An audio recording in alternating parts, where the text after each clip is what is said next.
Hello and welcome back to the Out of Program podcast.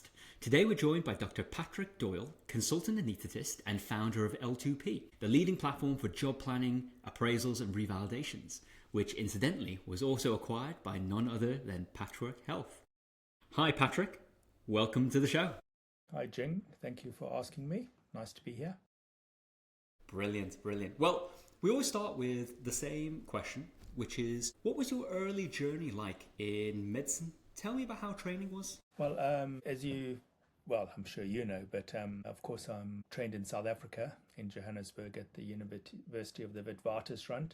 I actually didn't start training as a medical student. I started doing a BSc in mathematics, and after my first year of mathematics I realized that I wasn't going to sync well with mathematics. I did pass it though, so I switched into medicine, where I was fortunate enough to get a place straight into second year.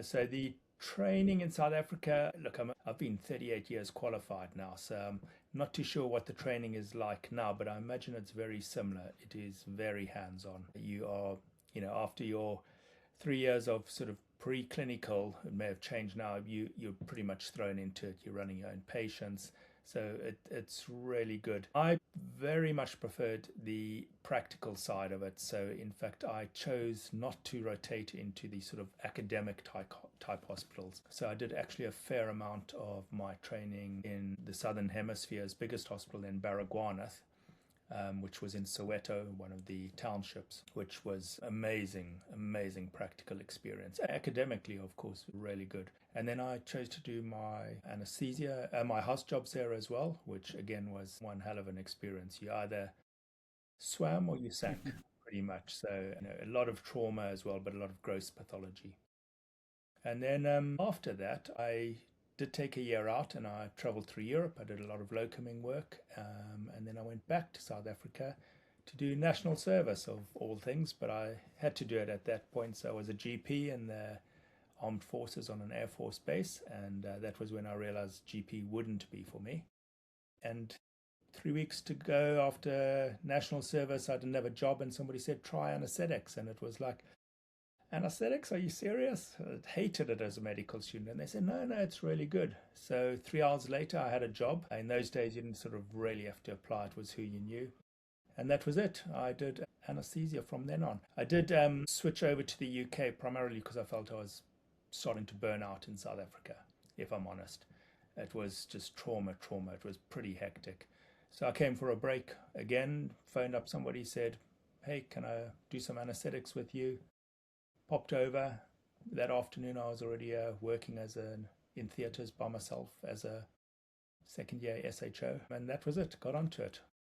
And then from then on it sort of snowballed onto a training program. I went through Tunbridge Wells, which was amazing. Loved it. Best year of my life, apart from every other year after that. I ended up in Cambridge on the liver unit there, ITU, and went onto a program of anaesthesia training, and then ended up in London at Charing Cross, where I still am.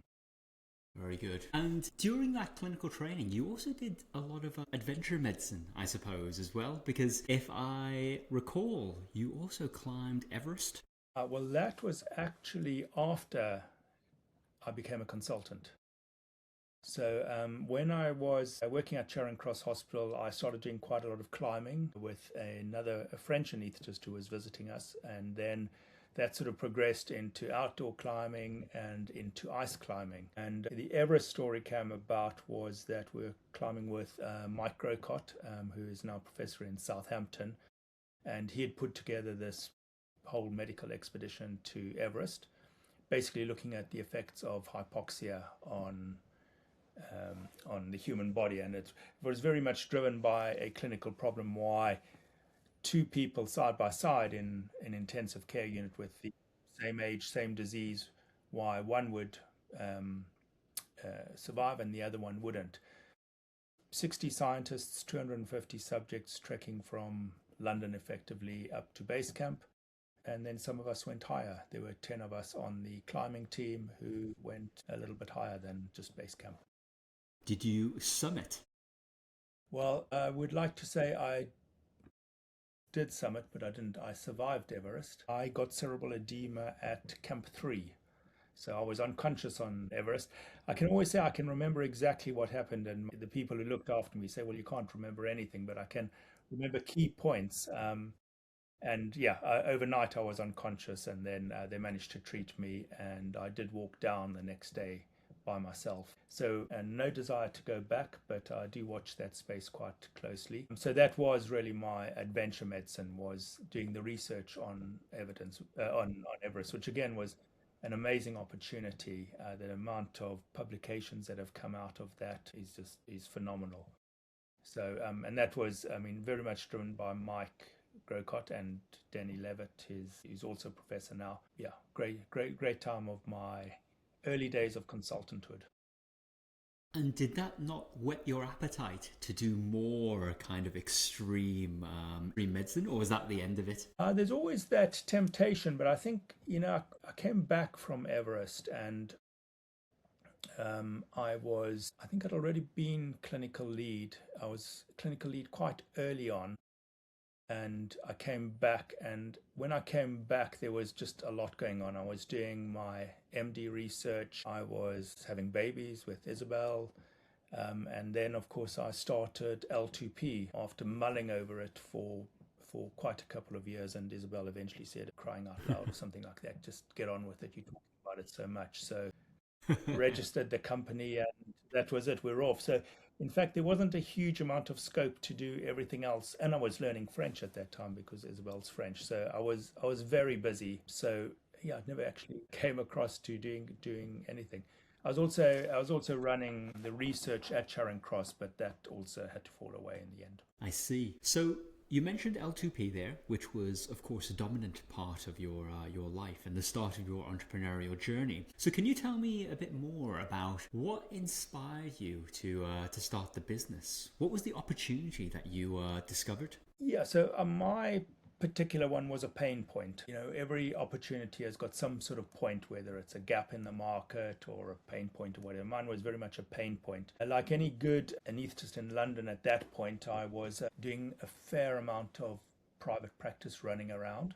It sort of struck me that you had all these organizations that you had to provide your regulatory paperwork to. It was a bit like your MOT. You needed your appraisal, your insurance certificates, your DBS, your ICO certificates, etc. And yet they were all asking for that sort of information at different times in the year, and then you were emailing it across, etc.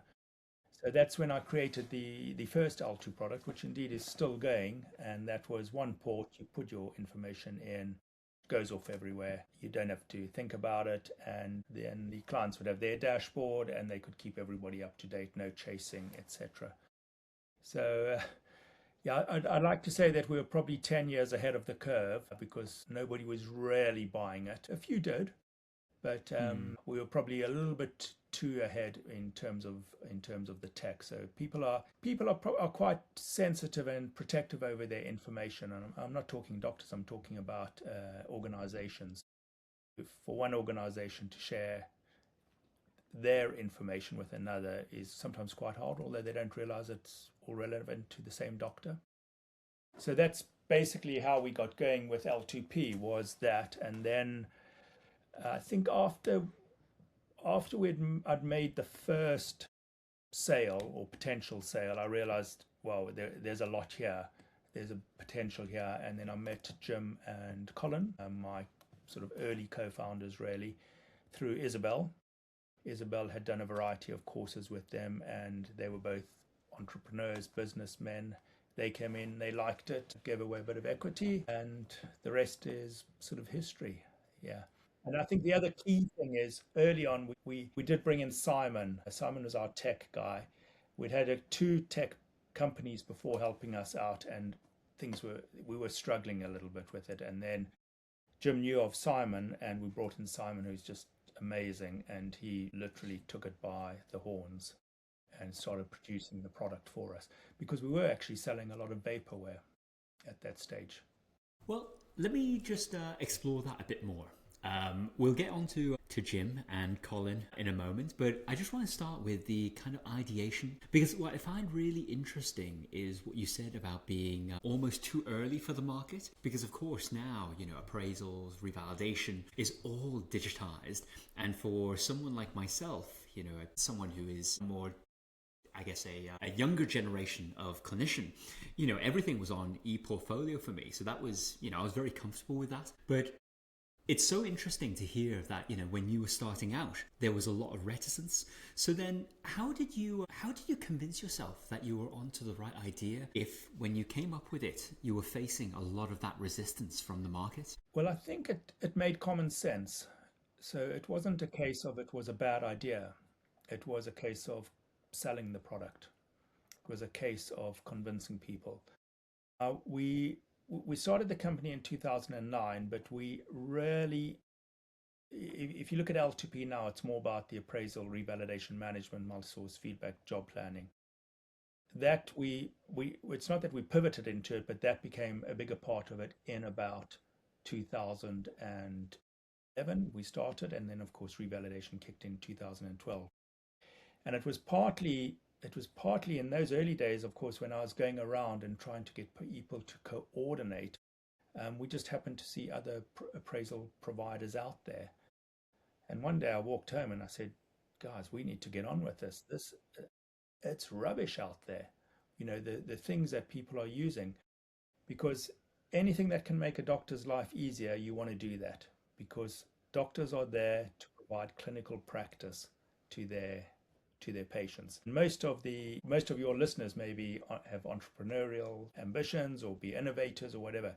The vast majority there are doctors who just want to get on and practice. That's our role, is to make it as easy as possible for those clinicians to do that. So we knew we had a good product, and we knew that people were interested in it because there was enough interest. Even if people weren't necessarily buying, there was enough people looking around. And fortunate for us, I think the two main providers at that stage were very clunky. Their systems were very clunky, and we just, as a doctor, you can pretty much get into any type of system if you want to, into a competitor system. I'm sure all our competitors have seen our systems. Every time you come out with an upgrade, your competitors are going to see what you're doing, type stuff, and vice versa.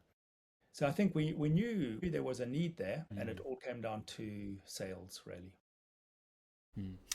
So then let's talk a little bit about your co-founders, Jim and Colin. And I think just as a general aside, you mentioned that they were entrepreneurs that you met on a course.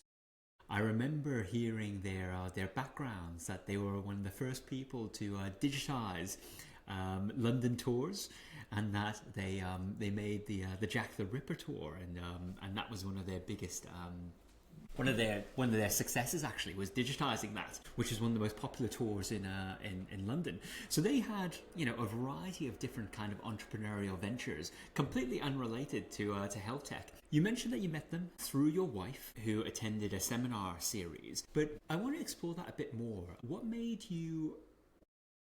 did you feel like you needed co-founders for a start? And what made you believe that they were the right people for the job? I think one, I knew that I didn't have any experience really in accounting, HR, all those sorts of things. Even our history of L2P in the first 7 or so years is we had no full-time employees. We had Jim, Colin, myself. We then hired a support worker, because up until that stage, it was pretty much me working from my mobile phone at all hours on the support desk. And we had Isabel, who started handling all the accounting type side. But the key thing was that when I'd met them, I liked them. So they had a background. They'd been successful in a variety of ventures, even on a small scale, but they had that business background. And so that was really important, was that they were nice people, that you knew that you could work with them. And of course, they came recommended, by Isabel. The other big thing is that we're all into personal development. So, when you're into personal development, you have the ability to be able to look at yourself. And that's one of the key things that I was alluding to earlier, that, you should always look at yourself before you decide, I hate the job that I'm doing. Maybe you need to look at yourself first, sort yourself out, and then decide, okay, this job is not for you and you want to be an innovator, an entrepreneur, or going to management consulting, whatever it happens to be. So that's pretty much how it came. They had the experience and they were nice people. So I think it helped that we were all part-time. We all were bringing different things. Colin, absolutely the salesperson, I mean, both really hard working people. And, over the years, we worked like absolute troopers together, after hours, because we were all part-time. We all had other jobs at that particular point. So, yeah, a little bit of serendipity, I suppose, just right people at the right time. And I guess this is something that a lot of health techs will think about when thinking about even just recruitment. The industry that we work in is very domain rich. We're talking about healthcare, we're talking about workforce. A lot of these tools are embedded quite deeply into various different workflows that are quite opaque to people that aren't in healthcare. How did Jim and Colin adapt to this environment? And on the flip side as well, what attracted them so much about this particular opportunity? Look, I mean, it's a good question. I think we, because we knew that we actually had a good product, it helped. It was going to be a case of cracking the NHS, which, as you well know, is a challenge in itself. Particularly if we're selling niche products. Really, we're in a niche part of the we're not selling, tourniquets or air filters or anything like that. We're even though we're selling to them, it's it is software as a service, but every day it's required by every doctor. And we sort of knew that, look, the market, even though it's relatively small, it is 250 odd thousand doctors who have to have appraisals each year. And, probably, I don't know, 100 of them have to have job planning, and it's a little bit of a mix. So if you could get it right, then you could become big enough in the market. Yeah. We were always pretty clear there's going to be competitors. You've got to keep your eyes open, etc. Classic. There's nothing new in that. I think after a while, what did happen at some point is that when we were starting to get really busy, we were still all part-time, and then we said, right, okay, actually we need somebody to really take this on. And that's when Colin went full-time. We got a couple of extra staff in, and then actually COVID hit. So Jim's, what he was doing then, that dried up because his was very much face-to-face. And so we said, okay, Jim, why don't you join us then as well full-time? And then you've got Jim and Colin working on the project full-time, plus some really good hires that we had. And fortunately, COVID, whilst it was bad for a lot of people, it was great for us. And the key to that was that people were actually, in the NHS, were allowed to make decisions without having to move up the food train. People were trusted. You know what you need to do, you know what you need to buy, have a look around, and that was it. So that was the biggest start of our growth. And from then on, of course, you've got real traction, and we never looked back after that. So a few things fall into place. And you opted to go the bootstrap route rather than taking any external funding. So how did you and your co-founders come to that decision? Yeah, it's always that dilemma, isn't it?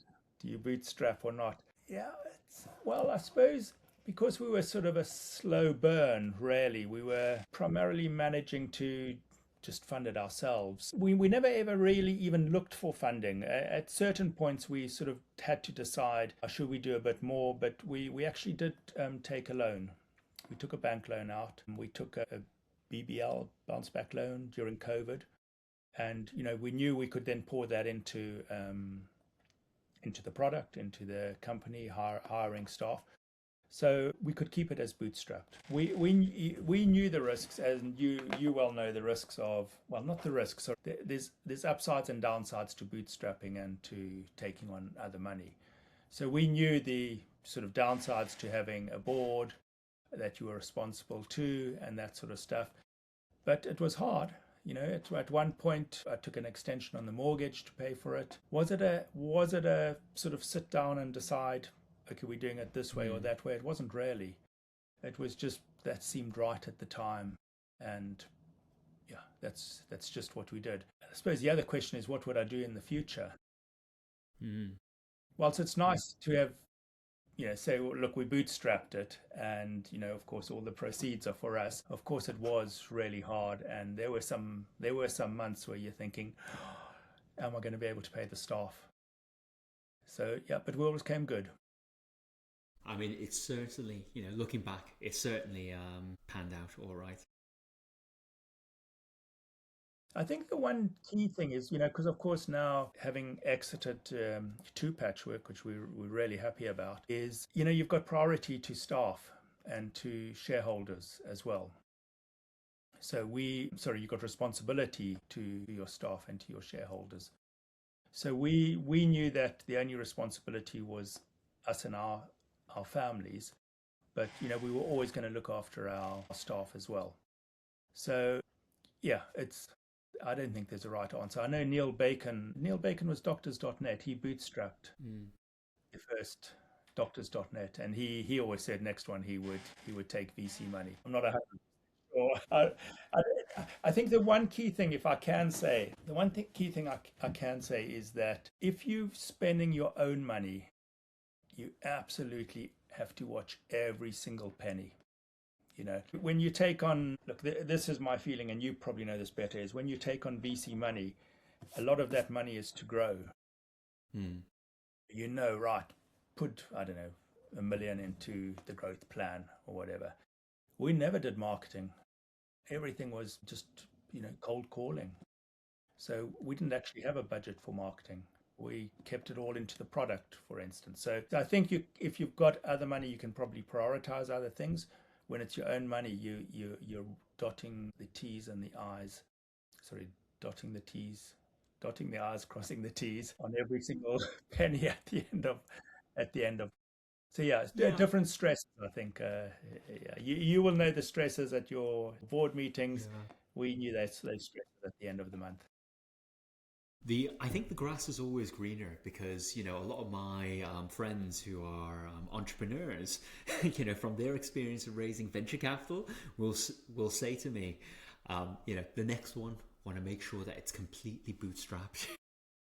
Don't want to take on any of the pressures of growth and of that external funding brings. So it's funny to hear you say that. And of course, you're right that depending on how you fund it, it changes the game, it changes the constraints by which you operate, and there are always trade-offs. There's no one way to do things. Of my friends who have bootstrapped, many of them will describe how it's very lonely in the first couple of years. You're by yourself, and also not much happens. But certainly now that they're successful with their bootstrap businesses, they have so much autonomy and freedom, and I am pretty jealous of that. But hey, they had a tough couple of years in the early days. Yeah, well, this is it, and you said it there, it's a trade-off. I don't think there's a right answer. At the time, you do what you have to do, and yeah, the thing is, it doesn't really matter if you go down the VC route. That's what you've done, and you got to get on with it. So right thing at the right time, and you just get on with it, and you got to prove your product. And just talking a little bit about the journey of L2P a little more, because you mentioned there that Colin went full-time and then he became the CEO. How did you decide those kind of roles? Because of course you're the original founder, but then it was Colin who took on the mantle, and then I believe the roles changed after that as well. So can you talk me through how you, as a founding team, navigated that? Yeah, I think even up until acquisition, we had a very flat structure, really. So we had Colin, Jim, Simon, then who became the CTO or whatever. He hates being called that, but the CTO, and myself. So initially, Colin was the MD. Okay, so then once he got too busy in terms of the sales, because Colin was the sales team, we needed somebody else to sort of take over the rest of the business, the managing and that side. So then Jim effectively started doing that, but then Jim got too busy doing implementation type side, managing different teams. And at that point, I was pretty much a jack of all trades. So what fell to me then was the other stuff. So the HR, the accounting, the banks, all those things that, are essential to running a business, but there's no particular glory in, paying the staff at the end of the month or something. And I was also doing the support. So I was very much in charge of the support teams. As time went on, then Isabel started doing primarily all the bookkeeping, the accounts. So in terms of deciding, and then obviously Simon was the tech guy. So Simon, we sort of did that to him. But in terms of distinct roles, we didn't really have those distinct roles because we always had a decision. A decision-making process in how we would sell, in how we would implement something, in how we would design. We've all done a particular part of L2P in terms of design. And so there was always a very sort of collegiate and democratic decision. So yeah, it wasn't that anyone dictated to anyone. And even when we did our sort of main hires, these folk had autonomy to say, well, we think it should be like this and whatever. And then, we'd look at it and we'd say, okay, yeah, that's good. Carry on. You're the expert in it. I think for me, if I go sort of back to my journey, it probably came a little bit less satisfying, I felt. And that was circumstance. I'd sort of cut down on my clinical work, cut down, but I always wanted to keep the clinical work. And it was really important to do NHS. And then I was still doing just the 1 day a week of private, which is actually what I still do. But that actually gave me a link into both the private sector and into the NHS. Private sector is much easier to deal with, of course, because they can just make the decision, which is probably why I think we've stowed up about 80% of the private sector. So yeah, no decision. It's that sort of flattish structure that's sort of much more popular around now. People know what they're going to do. They just got to get on with their job and come and ask for help if they need it.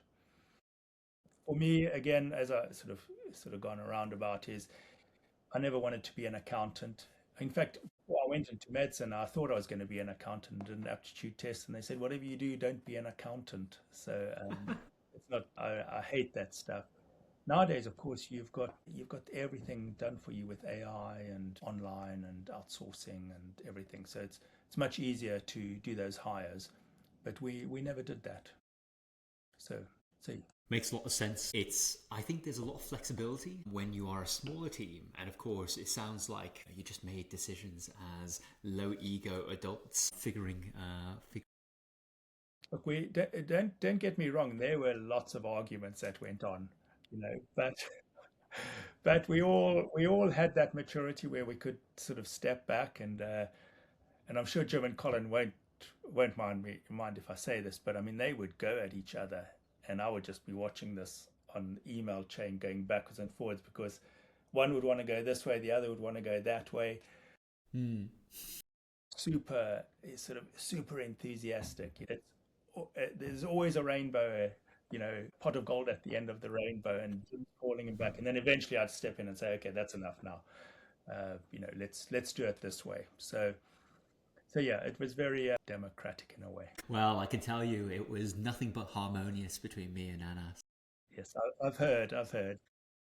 So let's talk a little bit then about the later years of L2P, because of course L2P was acquired by Patchwork Health. And before I ask you about that, Colin would always tell the story of how him and I met at an interoperability meeting many, many years ago, I think over 6 years ago. And Colin said to me, we should really join forces and work together. And he always quotes that moment as a time when he felt like there was cultural alignment and he thought that maybe we could be bigger than the sum of our parts. And I think, it's a great story that I like to tell because it puts me at the center of that story. Now, of course, the reality is that it's an orchestrated effort between many different people to get a deal like that over the line.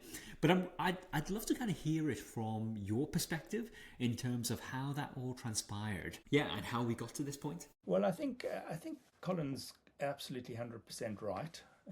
I don't know what from your and Anna's side of it, but of course we went off to different meetings and we would meet everybody. And I always had a simple rule. I would get to know all the competitors. We're in a small space. If they don't want to know us, they don't want to know us. That's fine. Of course, Patchwork was never a competitor because we're doing different products. But I think we did have that kindred spirit. We always felt that we really liked you people, just like I liked Jim and Colin. We really liked the two of you, the staff members that we met. We really liked them at Patchwork. And, we knew that, okay, these were people that we could work with. And I do know that we never really got to work together with each other, although we did I think we started doing some joint bids together. At that stage, we were lucky enough that everybody wanted to do a joint bid with us if they didn't have an appraisal or a job planning system, which was quite nice to have that validation for us. And at all of these sort of different functions, there were a couple of groups that you thought, well, no, I don't want to do any work with them. But whenever we were forced to we could only have one partner to do a joint bid with, it would always be Patchwork that we would do it. So we knew from early on that, yes, these were people we could work with. And then eventually, of course, we started getting noticed in the market. And, by the end of it, there was, every week you were getting approached by people to come and buy you, often American groups who just want to buy the software and sort of, but we never went down that route. We explored a couple, and we sort of felt, no, there was nothing there. We were going to be handing our baby over to somebody, and we wanted to make sure that it was going to be in good hands with people who still had an interest in it, because it was very much part of that whole doctor's workflow. They needed it. So it had to be something that would have the care and attention we'd put into it over 15 odd years. So that's really why we felt, and we had a few dinners, we had a few false starts, but we always came away from that thinking, we like Anas, we like Jeng, we like the team that you've got around you. So there was always that nice feeling that we had. Yeah, and certainly that was a good reflection of our experience as well. I think for the audience listening, many of them may not have had exposure of mergers and acquisitions of this nature. These are long, drawn-out discussions over a long period of time, and with significant kind of trust-building exercises through kind of the meeting of minds, but also then subsequently from negotiations. So, when Colin mentions that, myself and him met 6 years ago, this wasn't the case that the train, left the station. There were, as you said, many false starts, in terms of where, your headspace was, where we were, how the stars would align. And of course, an intense period of negotiation as well, as you would expect any two businesses determining their collective future would go through. But I think broadly, and I'm sure you'd agree with this, the acquisition has been really successful, especially when it came to meeting the needs of the customer today. That linkage between job planning, appraisal, revalidation into the more operational workforce tools of rostering and bank has been enormously synergistic. I think so. The products have all settled in nicely. Look, I'll be totally clear, of course. My experience is really based on L2P. Okay, we're one of those, I don't know, 1 in 10, 1 in 4, whatever it is, that's managed to have an exit. But my experience, of course, is only my experience. And, there are a lot of people out there, especially in the NHS, a lot of leaders who are, they're amazing. They do that policy work and all that sort of stuff. And the key is to be able to find a product or find something, if you want to sell into the NHS, where there's a relatively big need for it, but to be able to work in that space. And it's class. I can recall a private equity person that we both really know. He said, that they've never run their own company before.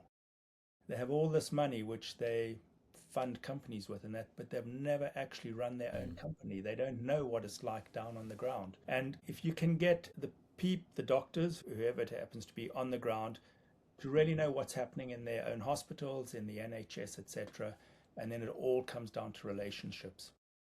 So you will have seen that the the bids, I may be sidetracking here a little bit, Jing, but you will have your own experiences that you've got to have the relationships with those people in those organizations to be able to sell them.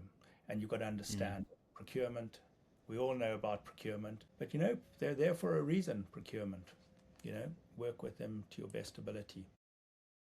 It's great to hear your thoughts on this. Well, I also want to ask as well about, what's life been like post-acquisition? Because, of course, there was all the lead up to it. And, that presumably was like a climatic moment. But then, of course, once the deal is done, we then need to bring the two organizations together. And, of course, roles will inevitably change. So how have you found that experience? Well, the one thing I'll just say beforehand, and this is maybe more for a bootstrapped company rather than someone who's been funded like Patchwork, is that get your due diligence work done now.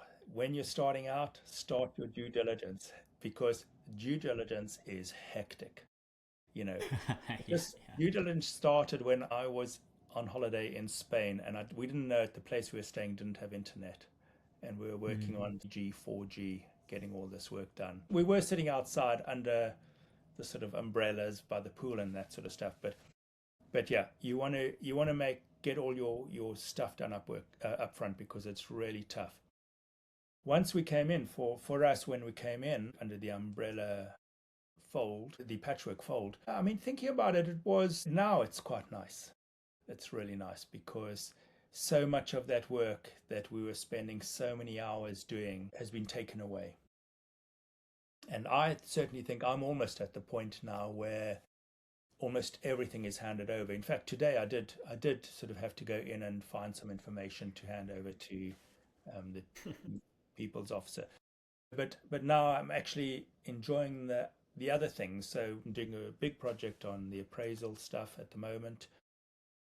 So, all that mundane stuff that I was in charge of has gone now, because that was managed to be absorbed into Patchwork. It hasn't worked out 100% for everybody. As in anything, we were 35 odd people. There are now 137, I think, in Patchwork. So you're in a much bigger team, and with that comes more lines, becomes more reporting, all that sort of stuff. So that was, I hope our team has all settled in, because they were like a family. I can always recall one of our competitors, every time we posted, somebody else has joined the Patchwork family, going, well, that's not a family, this is this. And it's just like, well, that's okay. But it was really important to have those people realizing this is just the next stage. At some point we did need to exit. We're all older entrepreneurs, and we had the need to exit. I think I see my kids a lot more now. I hope I've instilled them, and Isabel, both of us were working, many, many long hours. So I hope they've seen what a work ethic is like. Maybe I'm going to say this as an immigrant. It's, we really worked hard. So yeah, it's been much, much greater now. I've even picked up some sort of clinical research that I've picked up again. So in fact, I did write my research up that I did on Everest. I did write a paper with the help of AI. I haven't yet submitted it to Microcot in Southampton yet, but I'll do that. Wow. I mean, that is a true full circle moment, from going to Everest to only now writing it up. Well, I had a go at it, and I have to say the future, without a doubt, is embracing AI.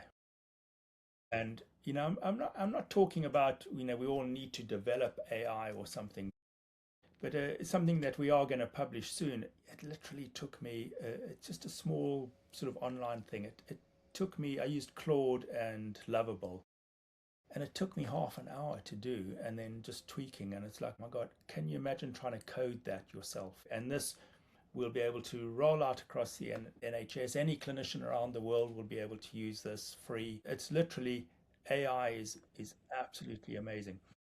So I wouldn't have been able to write that paper in the time. I had a draft. I'd done it, and I just took it. I put it into I don't know which one I use now. I said, here are the key elements I want, etc. And, it did. And it's just, even as a clinician, the scientific AI that you can use now to make your life easier is pretty much amazing. Of course, you've got to look at it afterwards and make sure it is all correct. So, yeah. So, yes, that isn't, I never thought of that as sort of a completing the circle, back from Everest, starting the company, and now going back to Everest. Yeah. So I have a last question for you, which is, and I guess you've touched upon it because we've covered the journey from starting, running, and exiting the business. You've talked a little bit about getting back into research. What else is in store for you? What are you looking to do next? Once an entrepreneur, always an entrepreneur. Yeah, there's always something on the go.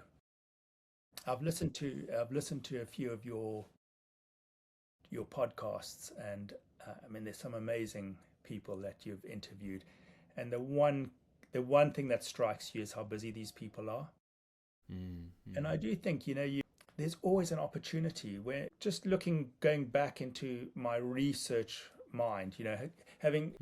Don't forget, the L2P journey was research based. You had to know your stuff. But there are so many opportunities in your clinical work, and we're not just talking the NHS. The NHS is, however, an amazing pool of research. You've got millions of subjects. It would be lovely to have a far more of the innovation fellows, far more research fellows, etc. For me, I think it's probably going to be fairly keep it to myself a little bit, write up a lot of the papers that I want to do. There might be a few things coming out of it that make their way into, different calculators or types of things like that. I don't know, maybe a little bit more time with the family, as they start moving on as well, and a bit more travel. But yeah, it's there's that temptation to say you got to stop at some point. My dad worked until he was almost 80 or even longer. If it's in the blood, it's in the blood. As long as you're enjoying it. This is the main thing, I think, is if you're enjoying it. The other thing, of course, is I've always done angel investing. Yeah, there's some good stuff out there, as we well know. So yeah, identifying those opportunities and helping the next group play it Great forward. work. Yeah. Well, can't wait to see what's in store in future. But fantastic. So that's all the time we have for today. And for those listening, if you like what you hear and want to support the show, please do like and subscribe to us on Apple Podcasts, Spotify, YouTube, or whatever podcast platform you're currently listening to us on. It would mean a lot to me, and it would help us spread the message to others exploring alternative paths. Thanks for joining us, and see you next time. Bye-bye.